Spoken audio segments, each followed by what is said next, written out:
very good morning to all the students of Sampurna School. Today we will do English subject of class 8, chapter number 3, Glimpses of the Past. Glimpses means झलक, past means आपके जो past में मतलब भूतकाल means आपके history के बारे में यहाँ पे बोला जा रहा है। तो जो आपके हिस्ट्री की झलकियाँ हैं कुछ, वो यहाँ पे इस लेसन में आपको ऑथर ने दिखाने की कोशिश की है।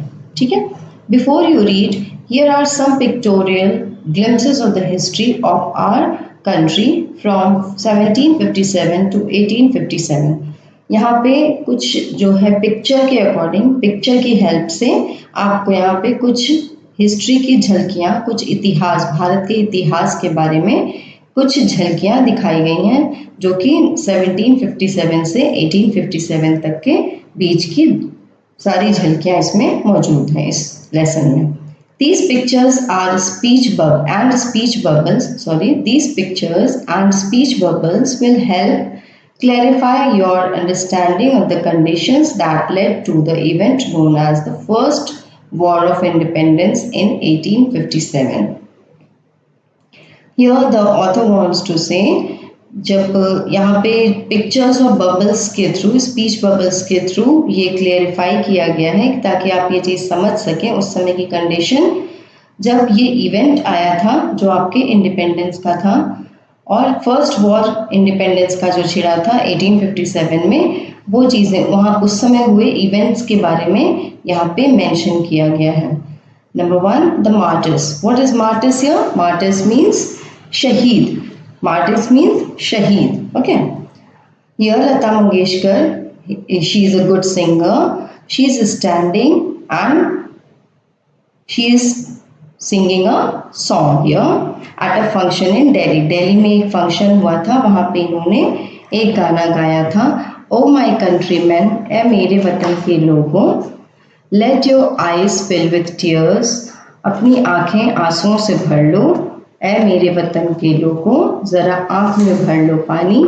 ये गाना आपको पता भी होगा, आपने सुना होगा काफ़ी बार, बहुत फेमस है सॉन्ग ये और दिल को छूने वाला सॉन्ग है बिल्कुल। As you recall the sacrifices of India's martyrs, और याद करो उन शहीदों की कुर्बानी को जो उन्होंने दी है देश को आज़ाद कराने के लिए। यहाँ पे आप पिक्चर देख सकते हैं, लता मंगेशकर जी यहाँ पे गाने गा रही हैं और यहाँ पे जवाहरलाल नेहरू, इंदिरा गांधी जैसे लोग बैठे हुए हैं। ठीक है। Number 2, the companies conquest. 1757 से लेकर 1849 तक की बात यहाँ पे की गई है। With its superior weapons, the British East India company was extending its power in 18th century India. Means यहाँ पे क्या कह रहे हैं कि ये जो आपको येलो पार्ट है, यहाँ पे ये पहले इंडियन जो राजा हुआ करते थे, जो किंग्स थे, उनके द्वारा शासित किया जाता था, ये लोग यहाँ पे राज्य करते थे। बट ये जो पोर्शंस हैं, पिंकिश एरिया, ये ब्रिटिश ईस्ट इंडिया कंपनी द्वारा कवर कर लिया गया था। धीरे धीरे उन्होंने पूरे भारत पर कब्जा कर लिया था। तो इंडिया जब 1765 का टाइम था, उस वक्त इंडिया की कंडीशन ऐसी थी। इंडियन प्रिंसेस और ये ब्रिटिश टेरिटरी, यहाँ पे इंडियन लोगों का राज था, मतलब यहाँ पे राजा थे लोग जो वो भारतीय थे। बट ये जो पिंक दिख रहा है, ये सारे, ये जो आपके ब्रिटिश टेरिटरी थी, ये वो पार्ट है। इंडियन प्रिंसेस वर शॉर्ट साइटेड। इंडियन प्रिंसेस कोई चीज़ फ्यूचर की कुछ नहीं सोचते थे, जो एट द मोमेंट होता था उस पर ज़्यादा ट्रस्ट करते थे और आगे की नहीं सोचते थे। That upstart Raja Ba call the English merchants, they will help me to defeat him. यहाँ पे कह रहे हैं कि राजा जो थे वहाँ पे, the people had no peace due to such constant fights. वहाँ पे पहले के राजा लोग जो थे आपस में उनकी नहीं बनती थी, एक दूसरे से लड़ाइयाँ करते रहते थे, अंडरस्टैंडिंग नहीं थी आपस में। लड़ाइयों की वजह से उनके पास अपना कोई भी पर्टिकुलर उद्देश्य नहीं था। उन्हें ये नहीं था कि हमें भारत को बचाना है, उनके अंदर था कि हमें अपने राज्य को बचाना है। सारे अपने राज्य के बारे में ही सोचते थे। ऑल द जो वहाँ के राजा थे वो सब अपने बारे में ही सोचा करते थे। The people had no peace due to such constant fights, और वहाँ पे अशांति थी क्योंकि वहाँ लगातार लोगों के बीच लड़ाइयाँ चलती रहती थी। The rivalries help the East India company and it could easily subdue Indian princess one by one. और जैसे कि हम जानते हैं जो इंग्लिश रूलर्स थे, जो ब्रिटिश थे, उनको एक तरीका था, वो इंडियंस को डिवाइड एंड रूल के तरीके से हराना चाहते थे। डिवाइड एंड रूल क्या था? डिवाइड एंड रूल मतलब फूट डालो शासन करो, मतलब आपस में ही भारतीयों को आपस में लड़ा देते थे और विजयी हो जाते थे और हमारे देश पर शासन करते थे। यहाँ पे कह रहे हैं कि जो आपस में एक दूसरे से लोग झगड़े करते थे, जो लड़ाइयाँ करते थे राजा आपस में, वो सारे एक दूसरे को हराने के चक्कर में ईस्ट इंडिया कंपनी से जाके हेल्प मांगते थे, उनसे मिल जाते थे, उनकी हेल्प लेते थे और उनसे मिल जाते थे। इस तरह से धीरे धीरे पूरे जो राजाओं का राज्य था वो सारा रुइन हो जाता है, डिस्ट्रॉय हो जाता है, क्योंकि सारे प्रिंसेस धीरे धीरे हारने लगते हैं। सिर्फ वो ये चाहते हैं कि हम जीते या हम जीते। ईस्ट इंडिया कंपनी की मदद धीरे धीरे सबने करनी शुरू कर दी ताकि उनको उनका सपोर्ट मिल जाए और दूसरे प्रिंसेस को वो लोग हरा सकें, दूसरे दूसरे राजकुमारों को, दूसरे दूसरे राजाओं को वो लोग हरा सकें। और इसी तरह धीरे धीरे करते करते सारे राजाओं का राज्य खत्म हो जाता है और धीरे धीरे ब्रिटिश ईस्ट इंडिया कंपनी और ज़्यादा भारत में फैलती चली जाती है। A far-seeing ruler like the brave Tipu of Mysore fought the British till he died fighting. यहाँ पे कह रहे हैं लेकिन मैसूर के एक राजा थे टीपू सुल्तान, जो कि इन सब पचड़ों में नहीं पड़े, उन्होंने ईस्ट इंडिया कंपनी का जरा भी साथ नहीं दिया और अपने देश के लिए लड़ते रहे वो ब्रिटिश से जब तक कि उनकी डेथ नहीं हो गई। लड़ते लड़ते ही वो वीरगति को प्राप्त हो गए। Thank God there is peace in the country now. No more wars and no looting by thugs. यहाँ पे गांव के कुछ लोग थे, आपस में बातें कर रहे थे। उन्होंने क्या बात की कि थैंक गॉड, अब चलो यहाँ पे शांति हो गई है कंट्री के अंदर। अब क्यों? क्योंकि सारे राजाओं को तो एक दूसरे ने मार दिया, आपस में ये लोग ईस्ट इंडिया कंपनी के बहकावे में आके सारों ने एक दूसरे को मार दिया और सभी हार गए और ब्रिटिश ईस्ट इंडिया कंपनी धीरे धीरे सब पे कब्जा करने लग गई। तो उनके अकॉर्डिंग ये था कि अब चलो राजाओं की जो लड़ाई झगड़े थे और जो अशांति फैली हुई थी पूरे देश में, वो सब कुछ खत्म हो गई। नो मोर वॉर्स, अब कोई लड़ाइयाँ नहीं होंगी और किसी तरह के लूटपाट नहीं होंगी जो ठगों द्वारा होती थी, जो लूटते थे हमें, वो अब बंद हो जाएगा। It is God who sent the British, और ये इन लोगों का मानना है कि ये भगवान है जिन्होंने ब्रिटिश को हमारी रक्षा के लिए भेजा है। Our destiny is linked with them, हमारा पूरा भविष्य, हमारी पूरी जिंदगी उनके ऊपर अब निर्भर हो गई है, हम उनसे कनेक्टेड हो गए हैं। How did Indians react to this conquest? वही चीज़ है यहाँ पे, ये सारे जो कॉन्क्वेस्ट हो रहे हैं, जो जीत हो रही थी ब्रिटिश की, यहाँ पे वही सब डिस्कस कर रहे हैं, लोगों द्वारा क्या क्या स्पीच कही गई है वो सारी बातें यहाँ पे मेंशन कर रहे हैं। The white man has killed or dethroned our kings.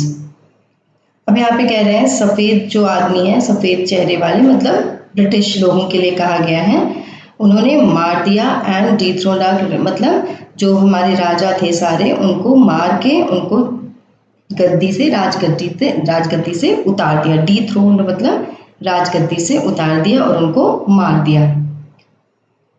Some kings were not good. कुछ किंग्स अच्छे नहीं थे, कुछ राजा अच्छे नहीं थे, but after all they were of this land. लेकिन वो कुछ भी कहो इसी जमीन के लोग हैं। Now we have become slaves of foreigners. अब हम अंग्रेज़ों के गुलाम बन चुके हैं। कुछ लोगों ने तो ऐसे स्टेटमेंट्स दिए कि अंग्रेज़ों के गुलाम बन गए और हमारे राजाओं को मार दिया उन्होंने, अब हम क्या करें। वो लोग इसी राज्य के, इसी ज़मीन के लोग थे, उनको मार दिया उन्होंने और राजगद्दी छीन ली ईस्ट इंडिया कंपनी ने। और कुछ लोग तारीफ में लगे हुए थे कि अरे ये तो बहुत अच्छा हुआ, अब कोई लड़ाई झगड़ा नहीं होगा, अंग्रेज़ लोग अब हमें अच्छे से रखेंगे, वो हमारी डेस्टिनी बन चुके हैं, भगवान ने उनको भेजा है हमारे पास। ब्रिटिश रूल, अब जब राजाओं को उन्होंने मार दिया, हरा दिया, तो अब ब्रिटिश रूल हो गया इंडिया में, मैक्सिमम पोर्शन में ब्रिटिश रूल हो गया था। तो ये कब से कब तक चला? 1765 से लेकर 1836 की बातें यहाँ पे मेंशन की गई हैं। ये गुरुजी बैठे हैं। Now let's read about it. Religious leaders preached ideas like untouchability and child marriage. अब यहाँ पे क्या है? अब यहाँ अलग ही कहानी चलने लगी। रिलीजियस लीडर्स जो थे, जो धर्म गुरु कहे जाते थे, उन्होंने क्या किया? उन्होंने गलत चीज़ें फैलाई। अनटचेबिलिटी, अनटचेबिलिटी मीन्स छुआछूत का ज़्यादा उन्होंने भेदभाव किया, और चाइल्ड मैरिज भी उन्होंने बढ़ावा दिया। चाइल्ड मैरिज मतलब बच्चों की शादियाँ करने के लिए उन्होंने बढ़ावा दिया। Anyone who crosses the seas loses his religion। अब पहले कहा जाता था जो लोग समुंदर पार करके जाएंगे वो लोग अब एक तरह से अपने रिलीजन को नष्ट कर देंगे, अपने धर्म को नष्ट कर देंगे। धर्म चेंज करने को कह रहे थे यहाँ पे कि आप 7 समुंदर पार जाओगे तो आपका धर्म एक तरह से नष्ट हो जाएगा। All the misery in the world is due to women। गुरु लोग यहाँ पे और क्या कह रहे हैं कि ये जो जितनी भी बुरी स्थिति है हमारे वर्ल्ड की, हमारे विश्व की, वो सब कुछ, उन सब का कारण वुमेन है। वो ये नहीं जानते थे कि हमारी जन्मदात्री भी माँ ही होती है, जो कि एक विमेन होती है। बट उनके दिमाग में तो बस यही है किस्सा, जो वर्ल्ड में जितनी भी माइजरी हो रही है वो सब कुछ, उन सब का कारण एक औरत होती है। The truth was that Indians had lost self-respect, the British scorned them। यहाँ पे कुछ ब्रिटिशर्स बैठे हैं, बातें कर रहे हैं कि ये बात तो आपको माननी पड़ेगी, ये सच है कि इंडियंस ने अपनी सेल्फ रिस्पेक्ट खो दी है। ये ब्रिटिश आपस में मजाक उड़ा रहे हैं इंडियंस का कि उन्होंने अपनी सेल्फ रिस्पेक्ट तो खो दी है। The natives are unworthy of trust. और जो नेटिव्स हैं, जो इंडियंस हैं, वो अनवर्दी हैं, मतलब उन पर विश्वास नहीं किया जा सकता। इंडियंस विश्वास के योग्य नहीं होते हैं। इनकेपेबल ऑफ ऑनेस्टी, और ईमानदारी उनसे अपेक्षा नहीं की जा सकती। True your honour but I am honest. यहाँ पे एक इंडियन खड़ा है, ये बोलता है आपने बात तो सही की है लेकिन मैं एक ईमानदार इंसान हूँ। Being merchants, the British wanted quick profits. Their heavy taxes forced farmers to abandon their fields। यहाँ पे क्या बता रहे हैं कि ये लोग जो अमेरिकन, मतलब सॉरी, वो ब्रिटिश जो थे वो मर्चेंट्स होते थे, इसलिए उनको तुरंत क्विक प्रॉफिट्स चाहिए होता था। मीन्स उनको तुरंत का तुरंत ही प्रॉफिट चाहिए होता था। कुछ भी काम करने के लिए उनको एक प्रॉफिट चाहिए होता था, और वो लोगों पर, फार्मर्स पर हैवी टैक्सेस लगाते थे। बहुत ज़्यादा हैवी टैक्सेस होने के कारण फार्मर्स बहुत ज़्यादा फोर्स किए जाते थे अपनी फील्ड्स को छोड़ने के लिए, अबैंडन करने के लिए। But your man are taking all my crop. अब यहाँ पे कह रहे हैं, ये जो किसान है, फार्मर है, वो कह रहा है आपके इंसान मेरे, आपके लोग मेरे सारे क्रॉप को ले जा रहे हैं। क्रॉप मीन्स फसल, सारे अनाज को ले जा रहे हैं। You are still in arrears. If you don't pay next week I will send you to jail. यहाँ पे ये वापस से उसको बोल रहे हैं, अब ये टैक्स न देने की वजह से ये अंग्रेज आदमी जो है इस फार्मर का सारा क्रॉप उठवा के ले जा रहा है, और उसको कह रहा है कि अभी भी तुम हमारे ऋणी हो, हमें तुम्हें देना है, तुम हमारे कर्ज के नीचे हो, तो तुम्हें हमारे कर्ज को पूरा करना होगा, नहीं तो मैं तुम्हें टाइम दे रहा हूँ नेक्स्ट वीक तक का, अगर तुमने उस समय तक पे नहीं किया तो मैं तुम्हें जेल भेज दूंगा। Still the British invented other methods which gave them more profits। और ब्रिटिश रोज रोज नए नए प्रॉफिट्स निकालने के तरीके ढूंढा करते थे ताकि उनको और ज्यादा प्रॉफिट मिल सके। Okay. The goods manufactured in England should not have any import duty when brought into India। और यहाँ पे कह रहे हैं कि जब गुड्स मैन्युफैक्चर किए जाते थे इंग्लैंड में, वहाँ उनकी इम्पोर्ट ड्यूटी, यहाँ पे लिखा ना, should not have any import duty when brought into India. और यहाँ पे इनकी कोई इम्पोर्ट ड्यूटी न लगाई जाए इंडिया के अंदर लाने के लिए। इस तरीके का वो लोग काम करते थे। गुड्स मैन्युफैक्चर तो इंग्लैंड में होता था और बिना इंपोर्ट ड्यूटीज के इंडिया के अंदर उसको लाया जाता था। यहाँ बोलते हैं ये इनका कहा, ये यहाँ पे बोलते हैं very good, good idea. The East India company's laws began to cripple Indian industries. दो दो यहाँ पे कहा जा रहा है कि ईस्ट इंडिया कंपनी के लॉ के अकॉर्डिंग उन्होंने क्या किया, अपने लॉ के according they started to cripple Indian industries. उन्होंने इंडियन इंडस्ट्रीज को बिल्कुल पंगु बना डाला, पर एकदम उसको नष्ट करने की सोच लिया था, क्योंकि जब इम्पोर्ट ड्यूटीज नहीं अप्लाई की जाएंगी तो फिर भारत के पास पैसे आएंगे कहाँ से। तो इस वजह से एक एक तरीका इन लोगों ने निकाला कि जिस तरीके से इनको ज़्यादा प्रॉफिट हो सके और इंडियंस और धीरे धीरे डिटीरियोरेट होते रहे। Inevitably famines followed। अब धीरे धीरे भूखमरी छाने लग गई। Between 1822 and 1836 15 lakh Indians died of starvation। अब यहाँ पे कह रहे हैं कि 1822 से लेके 1836 के दौरान 15 लाख इंडियंस जो हैं मारे गए, भूखमरी से, भूख के मारे मर गए, डेथ हो गई उनकी। The British policies ruined the expert artisans and their business। अब जो ब्रिटिश की पॉलिसी थी, ये जो पॉलिसीज इन्होंने चलाई कि इम्पोर्ट ड्यूटीज नहीं लेंगे और वेरियस टाइप्स ऑफ एक्टिविटीज उन्होंने स्टार्ट किया कि प्रॉफिट्स ज़्यादा मिले, तो उनके इन पॉलिसीज की वजह से जो एक्सपर्ट्स थे, आर्टिसंस, जो कलाकार थे हमारे देश के, और उनका बिजनेस सब कुछ रुइन हो गया, सब कुछ बर्बाद होने लगा धीरे धीरे, और भूखमरी की ओर वो लोग धीरे धीरे बढ़ने लगे। नंबर 4, राजा राममोहन रॉय। यहाँ किसकी बात हो रही है? राममोहन रॉय की। इस एज में 1772 से लेकर 1833 तक की बात हो रही है। Rammohan Roy, a learned man from Bengal, understood what was wrong with the country. यहाँ पे राममोहन रॉय एक बहुत ही अच्छे पढ़े लिखे इंसान थे, बंगाल के, और उनको ये चीज़ सब कुछ समझ में आ रहा था कि क्या देश के संग क्या गलत हो रहा है, व्हाट वाज रॉन्ग, क्या गलत है देश के लिए या देश के साथ, ये सब कुछ उन्हें प्रॉपरली समझ में आ रहा था। राममोहन रॉय बंगाल के थे और वो बहुत ही लर्नेड मैन थे, पढ़े लिखे इंसान थे। Let us not despise ourselves, our ancient culture is great and we are capable of greater achievements. We must first reform our society. Superstitions have been ruining us। अब यहाँ पे जो राममोहन रॉय हैं वो लोगों को बता रहे हैं कि हम अपने आप को खुद नुकसान पहुंचा रहे हैं। हम वी आर डिस्पाइसिंग आवरसेल्व्स, मतलब हम अपने आप को खुद ही गर्त में ले जा रहे हैं, हम अपने आप को खुद कमज़ोर बना रहे हैं। हमारे जो पुराने कल्चर हैं, संस्कृतियाँ हैं, वो बहुत ही ग्रेट हैं, बहुत ही महान हैं। And we are capable of greater achievements, और हम खुद बहुत सारी चीज़ों को पा सकते हैं, हम बहुत सारी चीज़ें अचीव कर सकते हैं। We must first reform our society. हमें पहले तो अपनी सोसाइटी को वापस से निर्माण करना पड़ेगा, रिफॉर्म करना पड़ेगा, क्योंकि ये जो सुपरस्टिशंस हैं इसकी वजह से हम लोग सब रुइन होते जा रहे हैं, धीरे धीरे बर्बाद होते जा रहे हैं। He told his wife Uma, cows are of different colors। cows अलग अलग कलर्स की होती हैं, but the color of their milk is the same। उनके दूध का रंग तो नहीं बदलता, वो सफ़ेद का सफ़ेद ही होता है। काऊ भले अलग अलग रंग की हो, लेकिन उनके दूध का कलर वाइट ही होता है। Different teachers have different opinions, but the essence of every religion is the same।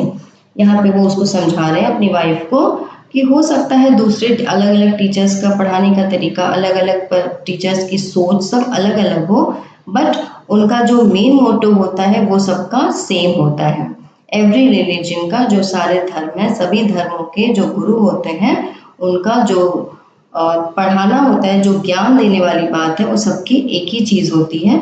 वो भले ही टीचर्स अपने अपने तरीकों से उसको पढ़ाएं या समझाएं। He was attracted by science and modern knowledge। अब यहाँ पे कह रहे हैं कि जो राममोहन रॉय थे, ये साइंस और टेक्नोलॉजी के नॉलेज से, मॉडर्न नॉलेज से काफ़ी ज़्यादा इंस्पायर्ड थे, बहुत ज़्यादा आकर्षित थे। Knowledge should be practical and scientific. उनका मानना था कि नॉलेज हमेशा, ज्ञान हमेशा प्रैक्टिकल होना चाहिए और साइंटिफिक होना चाहिए। हमें हमारे पास उसका प्रूफ होना चाहिए। जो भी हमें ज्ञान है हमें उसका हमारे पास प्रूफ होना चाहिए। प्रॉपर नॉलेज मीन्स होनी चाहिए। He started newspapers but the suspicious British stopped them in 1823। उन्होंने एक न्यूज़पेपर स्टार्ट किया, लेकिन जो सस्पिशियस जो ब्रिटिश के लोग थे उनको कुछ शंका हुई, तो इस वजह से उन्होंने 1823 में उनके न्यूज़पेपर को स्टॉप कर दिया। राम मोहन रॉय के न्यूज़पेपर को स्टॉप कर दिया। He cross the seas and went to England. ये इन्होंने समुद्र को पार किया और इंग्लैंड गए to see what made the British powerful. वो देखना चाहते थे कि ब्रिटिश इतने पावरफुल कैसे हैं, क्या करते हैं कि वो ब्रिटिश इतने पावरफुल होते हैं। देयर ही टोल्ड देम, वहां उन्होंने उनको कहा ब्रिटिश को, we accept you as rulers, हम आपको अपने रूलर्स के हिसाब से, अपने रूलर्स के रूप में स्वीकार करते हैं। And you must accept us as subjects, और आपको हमें अपनी प्रजा के रूप में स्वीकार करना होगा। But you must remember the responsibility a ruler ओज टू हिज सब्जेक्ट्स, मगर आपको अपनी रिस्पॉन्सिबिलिटी भी पता होनी चाहिए कि आपको अपने प्रजा के लिए किस तरीके का होना ज़रूरी है। आपको अपने प्रजा की ओर का दायित्व भी पता होना चाहिए अगर आपको हम अपना राजा स्वीकार करते हैं। ऑपरेशन, ऑपरेशन यहाँ पे कह रहे हैं कि बहुत ज़्यादा अंग्रेज़ों द्वारा इंडियंस को प्रताड़ित किया जाने लगा, उन पर फोर्स करके उनके चीज़ों को लिया जाने लगा, उन पर अटैक किया जाने लगा, उनको मारने लगे, मतलब बहुत ज़्यादा परेशान करने लगे, उनको अपने स्लेव की तरह रखने लगे, तो इसको ऑपरेशन बोला गया यहाँ पे। 1765 से लेकर 1835 तक की पूरी घटना यहाँ पे मेंशन की गई है। But the British continue to oppress Indians, और उनका कंटिन्यूटी बना रहा, वो लोग कंटिन्यूटी में थे, मतलब इंडियंस को डिस्ट्रॉय करने में, ऑप्रेस करने में लगे हुए थे। इन 1818 they had passed regulation act 3rd, means यहाँ पे वो कह रहे हैं रेगुलेशन एक्ट था एक 3rd नंबर का, मतलब 3rd पार्ट था उसका। रेगुलेशन एक्ट 3rd उन्होंने पास किया। Under it an Indian could be gelled without trial in a court, means इस रेगुलेशन एक्ट के अकॉर्डिंग, इस रेगुलेशन 3rd के अकॉर्डिंग ये था कि इंडियंस को कभी भी बिना कोर्ट में दिखाए उनको जेल में डाल सकते थे, कभी भी किसी भी जुर्म में उन्हें जेल में डाल सकते थे बिना कोर्ट में पेशी के। By 1829 British was exporting British goods worth 7 crore rupees to India. यहाँ पे बता रहे हैं कि 1829 से ब्रिटेन ने क्या किया, ब्रिटेन ने एक्सपोर्ट करना शुरू कर दिया ब्रिटिश गुड्स को, और वो सिर्फ 7 करोड़ रुपीस इंडिया को प्रोवाइड कराते थे। Governor general Bentinck reported back home, the bones of cotton weavers are bleaching the plants of India. ठीक है, प्लेन्स ऑफ इंडिया, यहाँ पे कह रहे हैं the bones of cotton weavers are bleaching the plains of India, means यहाँ पे जो कपास के जो काम करता थे उनके भी डिस्ट्रॉय किए जा रहे थे जॉब्स को, क्योंकि उनको भी कंटिन्यूटी में रखे थे लोगों ने, ब्रिटिश लोगों ने, और लगातार उन पर अत्याचार करते थे और उनके भी बिजनेस को उन्होंने ठप कर दिया। एक तरह से उनका भी बहुत बड़ा नुकसान हो गया। All the time British officers in India drew big salaries and also made fortunes in private business। मतलब यहाँ पे कहने लगे कि जो ब्रिटिश के ऑफिसर्स थे उनको उनकी सैलरी ज़्यादा करने लग गए, इंडिया के लोगों को जो है धीरे धीरे खाली क्लर्क की जॉब मिलने लगी और फिर उनको सैलरी भी कम पे करते थे, और जो ब्रिटिश ऑफिसर्स थे उनको सैलरी ज़्यादा मिला करती थी, और इस वजह से ही धीरे धीरे सारा पैसा ब्रिटिश की तरफ जाने लगा, ब्रिटेन जाने लगा। यहाँ के जो इंडिया के जितने भी पैसे थे, जितना भी यहाँ पे सोना था, सब कुछ धीरे धीरे वो लोग ब्रिटिश जो थे ब्रिटेन ले जाने लग गए। एक तरह से हर पॉलिसी अपनाने लगे कि ब्रिटेन में ज़्यादा पैसा जाए और इंडियंस धीरे धीरे गरीब हो जाए। The British prospered on the company's loot while Indians industries began to die. अब यहाँ पे कह रहे हैं कि ब्रिटिश की जो कंपनीज हुआ करती थी ये कंटिन्यू अभी जल्दी जल्दी लूटपाट मचा रही थी, मतलब धीरे धीरे कुछ न कुछ ऐसा ऐसा कर रही थी, कुछ न कुछ ऐसी पॉलिसीज ब्रिटिश बना रहे थे जिनकी वजह से जो इंडस्ट्रीज थी इंडिया की वो सारी डिस्ट्रॉय होने लगी, धीरे धीरे बंद होने लगी, उनके काम सारे रुकने लगे। क्यों? क्योंकि इन जो ब्रिटिश थे वो धीरे धीरे अपनी कंपनीज को ज़्यादा फैला रहे थे, कम दामों में चीज़ बेच रहे थे, और जिसकी वजह से जो बाकी इंडियन कंपनीज थी वो धीरे धीरे बंद होती जाती हैं। डिससेटिस्फैक्शन 1835 से लेके 56 तक। Education in India was in Persian and Sanskrit. जो इंडिया में एजुकेशन दिया जाता था वो या तो पर्शियन में होता था या फिर संस्कृत में होता था। In 1835, the Englishman named Macaulay suggested a change. अब यहाँ पे कह रहे हैं कि पहले जो इंडिया के एजुकेशन पार्ट था उसमें संस्कृत या पर्शियन सिखाया जाता था, बट इन 1835 मैकॉले ने ये डिसाइड किया, मैकॉले ने ये सजेशन दिया कि अब यहाँ पे इंग्लिश भी पढ़ाई जाए। ब्रिटिश ने ये डिसाइड किया कि पर्शियन और संस्कृत को हटाकर इंग्लिश को ज़्यादा इम्पोर्टेंस दिया जाए। We should teach the natives through the English language. अब यहाँ पे वो बता रहे हैं कि उनको ये मानना था कि इंडियंस को अब हमें इंग्लिश लैंग्वेज के थ्रू एजुकेशन प्रोवाइड करानी चाहिए। उनको लग रहा था कि कुछ ऐसा इसमें चेंजेस करेंगे तो फिर उनके लिए कुछ प्रॉफिट ही होगा, तो यहाँ पे ये अग्री हो जाते हैं, ये बोलते हैं I agree. He says I agree.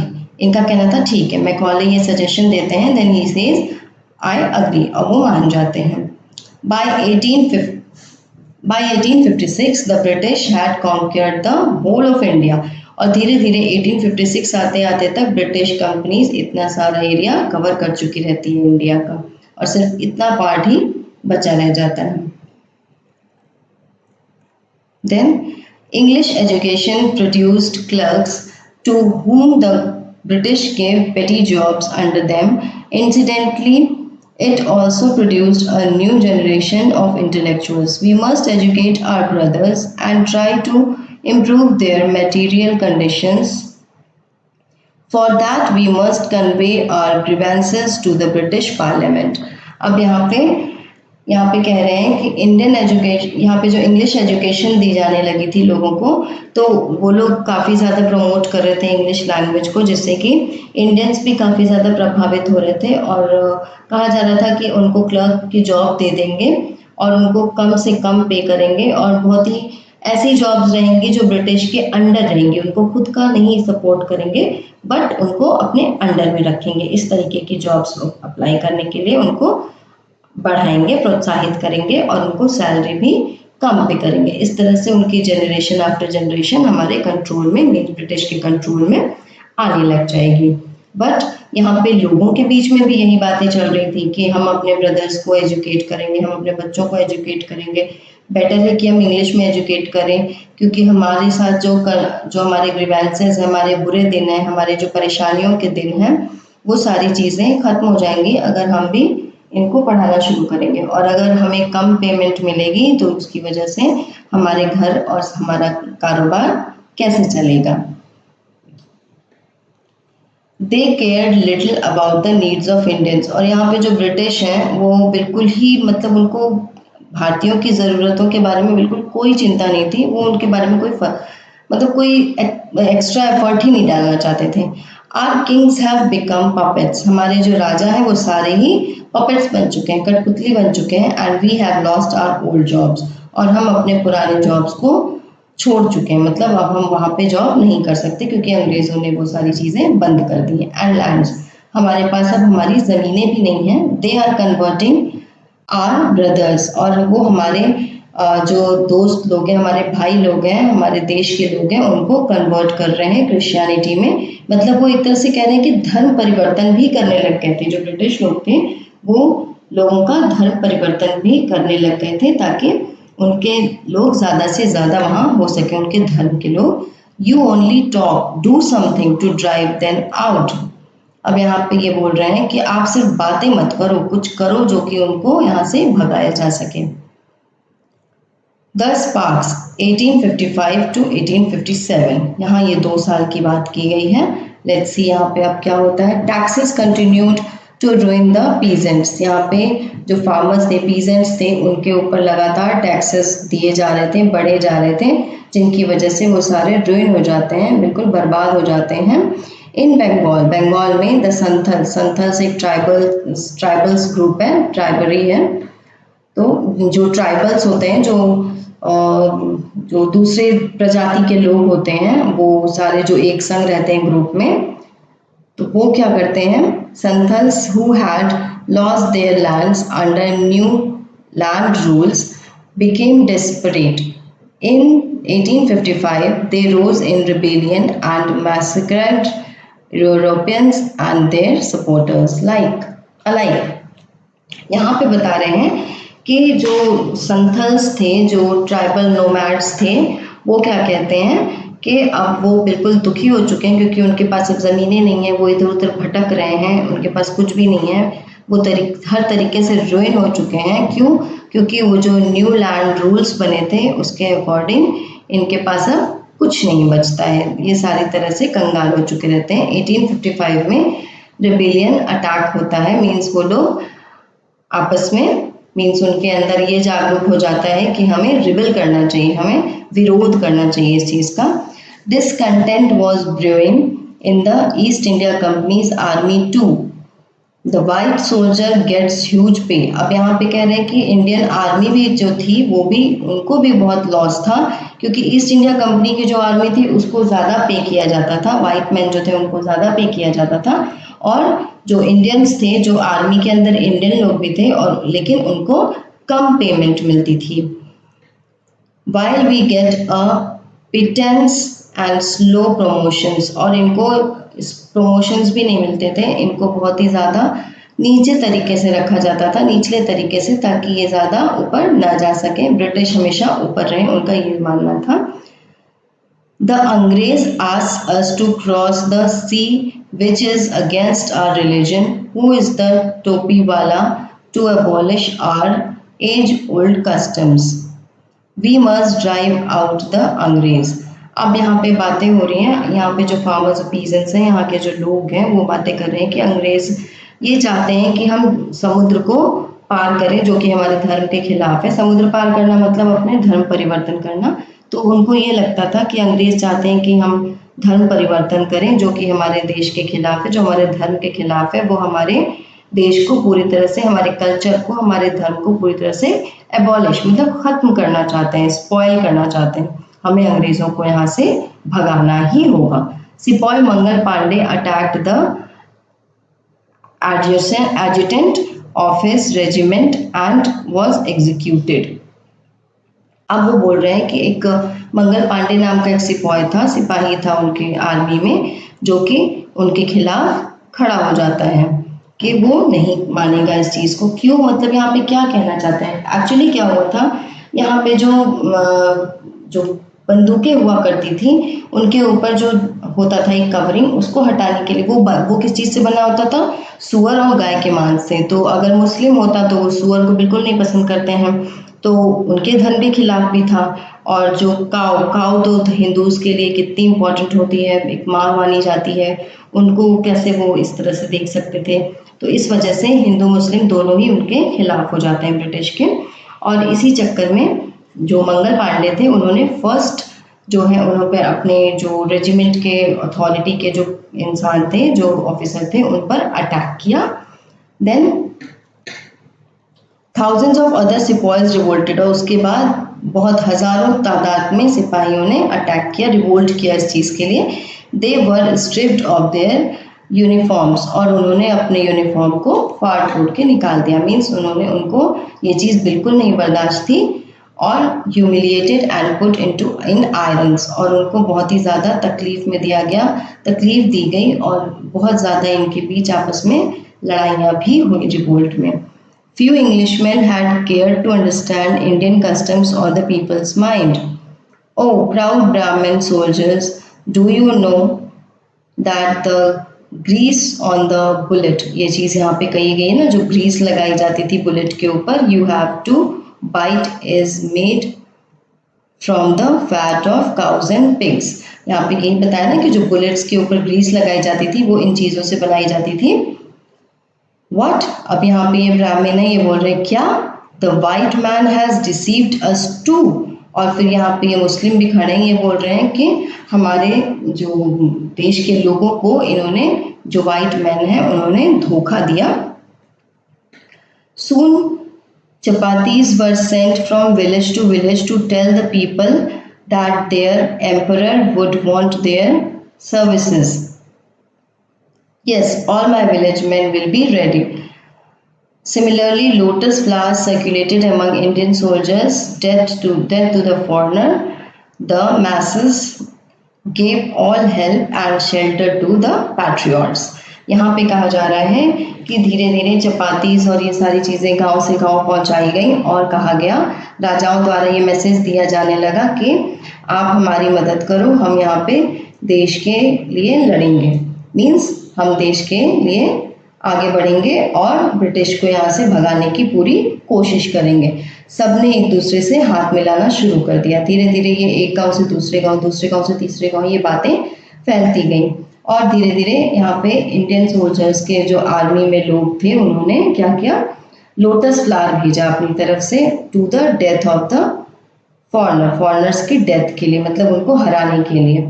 और इंडिया के ज़्यादा से ज़्यादा लोग इकट्ठा हो गए इन पैट्रियट्स की हेल्प करने के लिए। पैट्रियट्स मीन्स देशभक्त। The masses gave all help, अपनी तरफ से पूरी तरह से हेल्प किया उन्होंने, and shelter to the patriots, और जो देशभक्त थे उनको रहने के लिए जगह भी दिया उन्होंने।